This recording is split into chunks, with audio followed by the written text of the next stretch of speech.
Four of Scotland's batsmen were out for golden ducks in the game against New Zealand, the first time that this has ever occurred in the World Cup. Scotland were all out for 142 and New Zealand got the runs with 25 overs to spare. Yet despite this, I think New Zealand were a bit lucky to win. Had Scotland been able to bowl first and take advantage of the swing-friendly conditions early in the morning, they might have reduced New Zealand to a similar sort of score. As it was, New Zealand lost 7 wickets in chasing down the Scottish total. It's no surprise that Scotland gave New Zealand a bit of a scare. When they played them last year, Scotland were only defeated by 1 run. This year, Scotland's form wasn't great early on, but all of a sudden they've gotten onto a bit of a roll.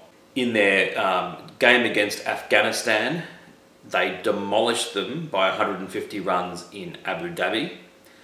Then when they arrived in Australia for the World Cup, they played a warm-up game against Sydney grade side St George and hammered them too.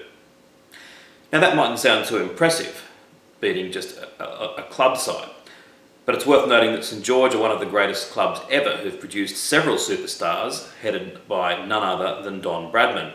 Furthermore, Ireland also played a warm-up game against a Sydney grade side, Randwick-Petersham, and they were beaten soundly. Scotland then played Ireland in the warm-ups and beat them by a colossal 179 runs. And Ireland, of course, now gone on to beat the West Indies in the World Cup itself. And speaking of the Windies, Scotland played their final warm-up game against them, with the West Indies scoring 313 and Scotland in reply falling only 3 runs short.